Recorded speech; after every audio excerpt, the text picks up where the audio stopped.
Hola, este es un vídeo sobre acústica para músicos y a continuación voy a explicar los conceptos básicos de intensidad, tono y timbre. Voy a empezar explicando el sonido como fenómeno físico, su generación, propagación y recepción por el oído humano y los conceptos de amplitud, periodo y frecuencia. Después las características musicales del sonido, primero la intensidad y el tono, y después los múltiplos de una frecuencia para ver a qué tonos corresponden. Veremos también señales producidas por diferentes instrumentos musicales y cómo la envolvente y la forma de onda definen el timbre del instrumento. Terminaré con unas conclusiones. Esto es un diapasón que produce un La4 de 440 Hz. Vamos a escucharlo. El sonido se produce por la vibración de estas varillas, exactamente 440 oscilaciones por segundo. Esa es la frecuencia, el número de oscilaciones o ciclos por segundos que se producen en la varilla. La unidad de frecuencia es el hercio e indica el tono del sonido. Así, una frecuencia más alta significa más oscilaciones por segundo, dan un tono más agudo, y frecuencia más baja, menos oscilaciones por segundo, un sonido más grave. Por su parte, el periodo es la duración de una oscilación o ciclo en segundos y está relacionado con la frecuencia, de manera que el periodo es 1 dividido por la frecuencia o la frecuencia 1 dividido por el periodo. Entonces, para este La4 el periodo es 2,273 milisegundos. Vamos a pasar ahora a estudiar los múltiplos de una frecuencia. Si tenemos una nota de frecuencia F y multiplicamos la frecuencia por 2, lo que escuchamos es una octava más aguda. Si multiplicamos la frecuencia por 4, es decir, multiplicar por 2 y otra vez por 2, pues estamos subiendo 2 octavas. Si multiplicamos la frecuencia por 8, es multiplicar por 2 y por 2, y por tanto estamos subiendo 3 octavas. Si multiplicamos la frecuencia por 3, que está entre multiplicar por 2 y multiplicar por 4, es decir, entre 1 y 2 octavas, lo que obtenemos es subir una octava más una quinta justa, que llamamos pura, porque es un múltiplo exacto de la frecuencia. Si queremos solo la quinta justa, sin la octava, pues hay que dividir por 2, bajar una octava, luego multiplicar la frecuencia por 3 medios. Si multiplicamos la frecuencia por 6, es multiplicar por 3 y después por 2, por lo cual subimos una octava, resultando 2 octavas más una quinta justa pura por encima de la nota original. Si multiplicamos la frecuencia por 5, que es intermedio entre multiplicar por 4 y multiplicar por 6, estamos entre subir 2 octavas o 2 octavas y una quinta justa. El resultado es subir 2 octavas más una tercera mayor, que llamamos pura, porque es un múltiplo exacto de la frecuencia inicial. Si solo queremos la tercera mayor, pues entonces hay que rebajar en 2 octavas el sonido anterior, luego dividir por 4. Bien, el resumen que debemos recordar es que multiplicar una frecuencia por 2 significa subir una octava, multiplicarla por 3 significa subir una octava más una quinta justa pura, y multiplicarla por 5 significa subir 2 octavas más una tercera mayor pura. Veamos algunos ejemplos. En la guitarra la quinta cuerda es un La2, que con respecto a este La4 hay que bajar 2 octavas, dividir por 2 y por 2, es decir, por 4, luego la frecuencia son 110 hercios. La primera cuerda es un Mi4, que con respecto a este La2 subimos una octava al La3 y luego una quinta justa hasta el Mi4, luego multiplicamos por 3 esta frecuencia, obteniendo 330 hercios. Bien, una vez generado el sonido, ese sonido se transmite a las moléculas del aire, las cuales van propagando esas vibraciones por el aire a una velocidad bastante alta, 343 metros por segundo, que son algo más de 1200 kilómetros por hora. Cuando esa vibración llega al oído humano es cuando lo recibimos, y sobre el oído siempre tenemos habitualmente la presión atmosférica, que es de 1 atmósfera, o en pascales algo más de 100.000 pascales.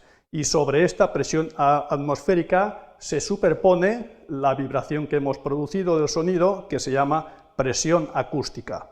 Esa presión acústica tiene una amplitud que es muy inferior a la presión atmosférica y tiene también su periodo que da lugar a la frecuencia. Por ejemplo, para un Do4 el periodo es 3,822 milisegundos, por lo que la frecuencia, 1 dividido por el periodo, son 261,6 hercios. Bien, los parámetros físicos de amplitud y frecuencia dan lugar a los parámetros musicales de intensidad y tono. Con respecto a la amplitud o la intensidad, tenemos que generalmente va desde 0,2 nanoatmósferas, nano es la milmillonésima parte, hasta unas 0,2 miliatmósferas. En lugar de usar estos números, usamos la escala en decibelios, que es más cómoda. 0,2 nanoatmósferas corresponden a 0 decibelios, que es el umbral de audición. Por debajo de esa amplitud no podemos oír el sonido. Y el máximo, 0,2 miliatmósferas, son 120 decibelios, que corresponden a un concierto de rock.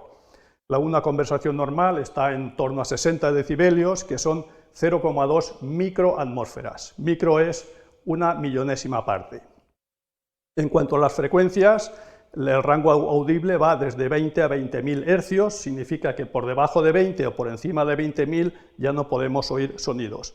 En notas musicales corresponde desde el mi bemol 0 hasta el mi bemol 10. Por ejemplo, el piano va desde el la 0 al do 8, frecuencias 27,5 a 4.186 hercios, y la guitarra, que se corresponde aproximadamente con el rango de las voces humanas, va desde un mi 2 a un si 5, que son 82,5 a 990 hercios. Bien, ahora vamos a ver algunas señales de instrumentos musicales. Esto, por ejemplo, es un do 4 en un piano.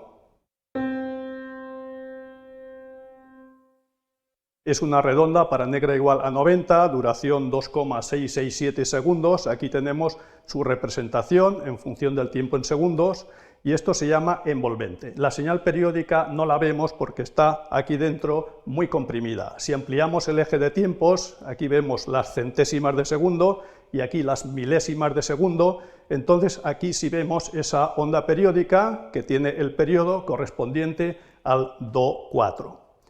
La gráfica de esta señal en un periodo se llama forma de onda. Para un oboe, un do 4 es esto.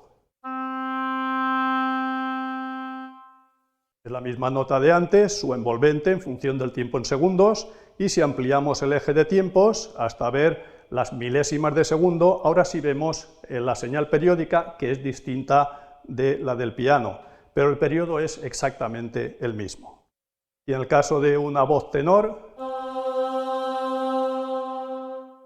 también un do 4, esta es la envolvente, y si ampliamos el eje de tiempos, vemos que esta señal es más irregular porque es una señal humana, y entonces viendo el tiempo en milisegundos, pues aquí apreciamos que la señal es periódica y el periodo es justamente el del do 4. Entonces tenemos aquí las tres señales que hemos analizado, un do 4 con un piano, un oboe y un tenor. En los tres casos hemos obtenido señales periódicas exactamente con el mismo periodo, justamente el correspondiente a un do 4, pero estas señales se diferencian en su forma de onda, que es distinta, y también en la envolvente. Y esos dos parámetros, forma de onda y envolvente, son las que definen el timbre. Como conclusiones podemos decir que la amplitud de un sonido se mide generalmente entre 0 y 120 decibelios, y eso es la intensidad. El periodo de una señal es la duración de una oscilación o ciclo, mientras que la frecuencia, que va en hercios, es el número de oscilaciones o ciclos por segundo. La frecuencia está relacionada con el periodo, es igual a 1 dividido por el periodo y da el tono. Si multiplicamos la frecuencia de una nota por 2, lo que hacemos es subir una octava. Si la multiplicamos por 3, subimos una octava más una quinta justa pura, y si la multiplicamos por 5, subimos 2 octavas y una tercera mayor pura.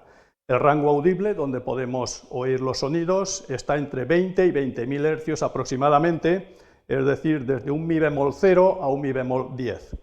La forma de onda y la envolvente de una señal son las que caracterizan el timbre de un instrumento.